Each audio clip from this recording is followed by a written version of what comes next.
ایک اور بات یہاں پتہ چلی کہ یہ بھی تھوڑا حیا کے خلاف مسئلہ ہے، لیکن آج کی نئی نوجوان نسل جو ہے اس میں بہت زیادہ مبتلا ہو رہی ہے، جس کو اورل سیکس کہا جاتا ہے. اور میں نے جیسے عرض کیا کہ شرعی مسائل میں چاہیے اور اس کو بیان کرنا یہ ہماری ذمہ داری ہے. تو یہ چیز بھی انگریزی فلموں سے اور فحش فلموں سے ہماری نئی نسل میں بہت تیزی سے سرایت کر رہی ہے، اور لوگ اس بارے میں علماء سے بہت زیادہ مسائل پوچھتے ہیں، خواتین بھی پوچھتی ہیں جو اس میں مبتلا ہیں. تو اس کا بھی مسئلہ یاد رکھیں کہ اللہ تعالیٰ نے حالت حیض میں زوجہ سے ہم بستری کو حرام قرار دیا کیونکہ اس میں گندگی ہے. باپ دیکھیں کہ وہ گندگی اس درجے کی نہیں ہے جتنی اورل سیکس میں گندگی ہوتی ہے. اگر اس میں ڈسچارج ہو جائے بندہ، انسان جو ہم بستری کرنے والا ہے زوجہ سے، وہ منہ میں ڈسچارج ہو جائے تو آپ سوچیں کہ اللہ تعالیٰ شرمگاہ کو گندگی سے بچا رہے ہیں، جس کی وجہ سے حیض کی حالت میں ہم بستری کو حرام قرار دیا. تو منہ جس سے انسان کھانا کھاتا ہے، جس سے کلمہ پڑھتا ہے، اور جو انسان کے جسم میں سب سے اشرف عضو ہے، سب سے زیادہ معزز اور مکرم عضو ہے، اس میں ایسی گندگی کو ڈالنا کہاں سے جائز ہو سکتا ہے، کہاں سے حلال ہو سکتا ہے؟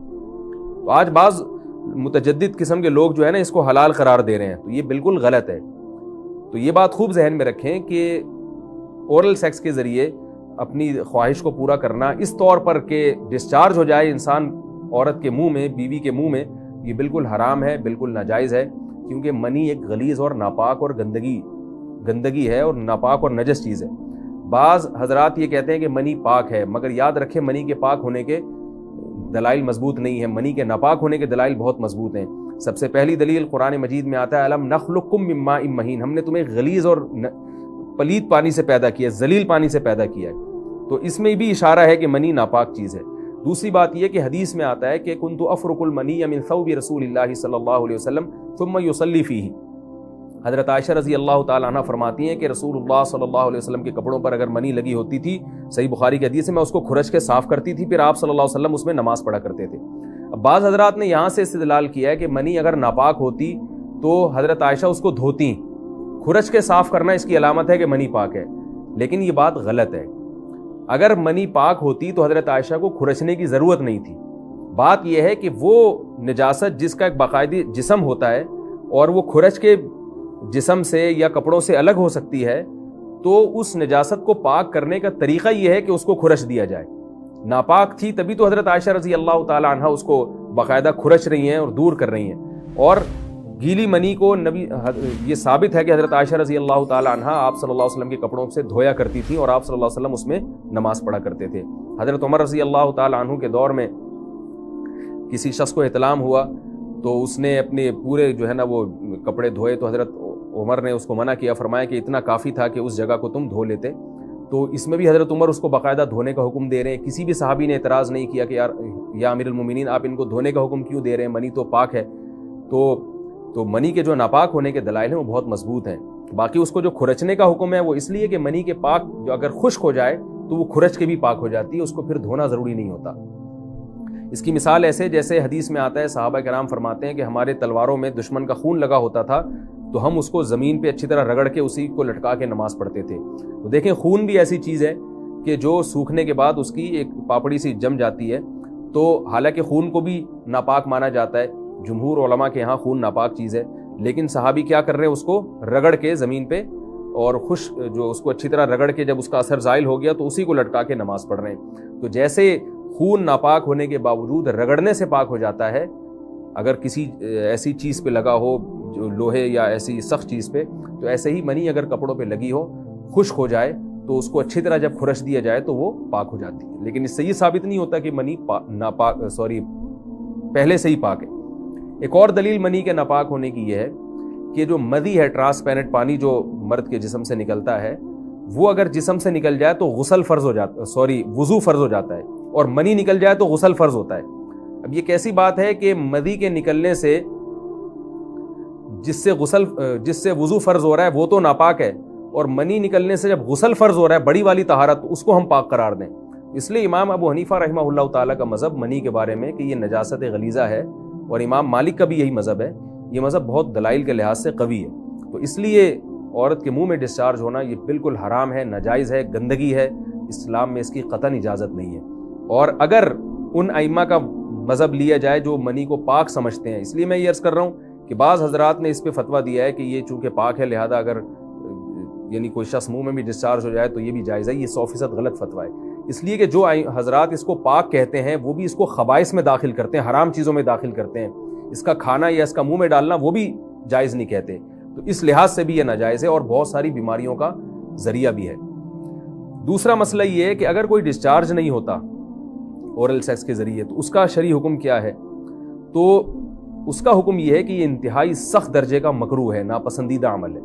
اور اس کے سخت درجے کے مکروہ اور حرام نہیں ہے لیکن بہت زیادہ ناپسندیدہ اور شریعت کے مزاج کے بالکل خلاف ہے. اور اسلامی کلچر میں اس کا کوئی تصور نہیں تھا. یہی وجہ ہے کہ فقہائے کرام کے ہاں اس چیز کا تذکرہ بہت ہی محدود پیمانے پر ملتا ہے. یہ اس کی علامت ہے کہ مسلمان معاشرہ اس چیز سے بالکل بھی واقف نہیں تھا کہ یہ کیا ہوتا ہے. تو یہ چیز غیروں سے آئی ہے, غیر مسلموں سے ہمارے معاشرے میں جو ان کی موویز دیکھ دیکھ کے, فحش فلمیں دیکھ دیکھ کے نوجوانوں میں اس چیز نے سرایت کیا. ورنہ یہ انسان طبی طور پر اس عمل سے بہت زیادہ نفرت کرتا ہے. کوئی بھی شریف الطبع آدمی ذہنی طور پر اس کے لیے تیار نہیں ہوگا. تو میں پھر بھی یہ کہہ رہا ہوں کہ بہرحال علماء اس کو ناجائز اور حرام نہیں سمجھتے, اس لیے کہ میاں بیوی ایک دوسرے سے جس طرح سے چاہیں استمتاع کر سکتے ہیں, لیکن سخت ناپسندیدہ بہرحال ہے اور مکروہ چیز ہے اور اس قابل نہیں ہے کہ اس کی حوصلہ افزائی کی جائے. یہ اس کے بارے میں ہے کہ جب یعنی جو ہے وہ ادخال کیا جائے اس فم کے اندر, اس جو ہے مرد اس میں باقاعدہ جو ہے وہ تلذذ حاصل کرے. اگر ایسا نہ ہو بلکہ باہر سے استمتاع کیا جائے, جیسے بعض جگہ ایسا ہوتا ہے کہ کیا نام ہے عورت کو اس چیز سے گھن آتی ہے کہ وہ اپنے منہ میں اس گندگی کو لے کر جائے, تو پھر بعض شوہر زوجہ کو مجبور کرتے ہیں کسنگ وغیرہ پر, تو یہ کم درجے کی کراہت ہے. یعنی یہ بھی ناپسندیدہ تو ہے مگر یہ اس درجے کا مکروہ, اس درجے کا ناپسندیدہ نہیں ہے. دوسری بات یہ کہ یہ جو میں نے پوری ڈیٹیل بیان کی ہے یہ اس صورت میں ہے اس کے مکروہ اور ناپسندیدہ ہونا کہ عورت اس کے لیے ذہنی طور پر آمادہ ہو. یہ بات خوب یاد رکھیں, اگر عورت کو اس عمل سے گھن آتی ہے تو پھر مرد بیوی کو اس کام پر مجبور ہرگز نہیں کر سکتا, کیونکہ یہ نکاح کے جو ایگریمنٹ ہے, مقتضیات ہیں, اس کے خلاف ہے. یعنی یہ اس میں داخل نہیں ہے. عورت اپنے آپ کو ہم بستری سے تو نہیں روک سکتی, مرد جب چاہے گا بیوی سے ہم بستری کر سکتا ہے, عورت کو اجازت نہیں ہے. لیکن خاص اس عمل سے عورت مرد کو روک سکتی ہے اگر وہ ذہنی طور پر اس کے لیے آمادہ نہیں ہے. یہ تو میں نے اورل سیکس سے متعلق کچھ فقہی احکام بیان کیے ہیں.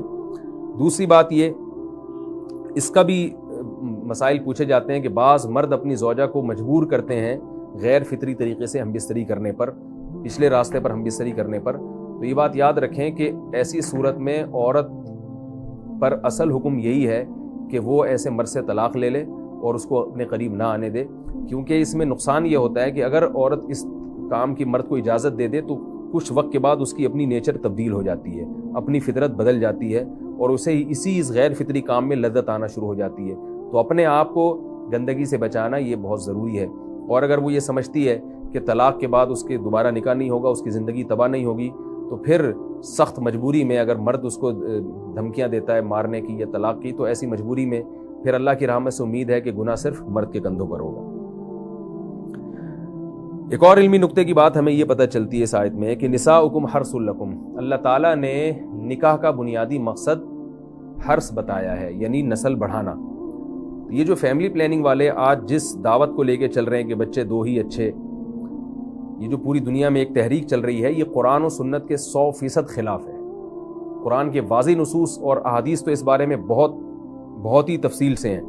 میری جو کتاب ہے ایک سے زائد شادیوں کی ضرورت کیوں, اس میں تقریباً 50 صفحے میں نے صرف اسی پر لکھے ہیں کہ اسلام نسل بڑھانے پر بہت زیادہ حریص ہے. اسلام چاہتا ہے کہ مسلمانوں کی نسل بڑھے, اور اس پر جو لوگوں کے اعتراض ہوتے ہیں کہ رزق کی تنگی ہوگی, تربیت نہیں ہو سکے گی, اس تحریر میں ان تمام باتوں کے جوابات ہیں. تو وہ تحریر پڑھی جا سکتی ہے, چونکہ یہاں اس تفسیر میں اتنا زیادہ وقت نہیں ہے کہ میں اس 50 صفحوں کی تحریر کا خلاصہ آپ کے سامنے بیان کروں. اس خلاصے میں بھی اچھا خاصا وقت لگ جائے گا. تو یہ جو باتیں کی جاتی ہیں کہ رزق کم پڑ جائے گا اور جو ہے وہ لوگ بھوکے مرنا شروع ہو جائیں گے اگر نسل بڑھے گی, یا بعض دفعہ یہ کہا جاتا ہے بچوں کی صحیح طرح سے تربیت نہیں ہو سکے گی, یہ سب غلط باتیں ہیں. یہ اس کو کہتے ہیں نقطہ بعد الوقوع, کہ ایک کام الٹا پہلے ہم نے کر لیا ہے, اب اس غلط کام کو صحیح کرنے کے لیے ہم بہانے تلاش کر رہے ہیں. تو یہ نسل مسلمانوں میں جو کم ہوئی ہے اس لیے نہیں ہوئی ہے کہ بچوں کی تربیت نہیں ہو رہی تھی, بلکہ یہ میڈیا کے ذریعے جو پروپیگنڈا ہوا ہے اس پروپیگنڈے سے متاثر ہو کر 2 بچوں والی پالیسی پر لوگ آ رہے ہیں۔ اب جب آ رہے ہیں تو اس کے پھر جو ہے نا وہ اس کو صحیح کرنے کے، اپنے غلط کام کو صحیح کرنے کے لیے بہانے تلاش کیے جا رہے ہیں کہ بھی تربیت نہیں ہو سکتی یا اس آمدن میں ہم گزارا نہیں کر سکتے۔ تو یہ سارے دلائل کا جواب آپ کو میری انشاءاللہ اس تحریر میں ملے گا۔ بہرحال ہم چونکہ مسلمان ہیں، قرآن کو مانتے ہیں، سارے دلائل ایک طرف اور قرآن و سنت ایک طرف، جب اللہ تعالیٰ نے ہمیں بتا دیا کہ نساؤکم حرث لکم، عورت کا بنیادی مقصد دیگر جیسے بہت سارے مقاصد ہیں، ان میں ایک بہت بڑا مقصد کیا ہے کہ وہ نسل بڑھانے کا ذریعہ بنتی ہے، تو اس سے ہم بستری بھی اسی نیت سے ہونی چاہیے کہ تمہارے ہاں اولاد پیدا ہو، نہ یہ کہ اس نیت سے ہو کہ اولاد کو تم روکو۔ باقی اولاد روکنے کے فقہی حکام کیا ہیں، کن صورتوں میں وقتی ضرورت کے پیش نظر اولاد آپ روک سکتے ہیں، وہ ضرورت پڑنے پر آپ علماء سے پوچھ سکتے ہیں، وہ کتابوں میں لکھے ہوئے۔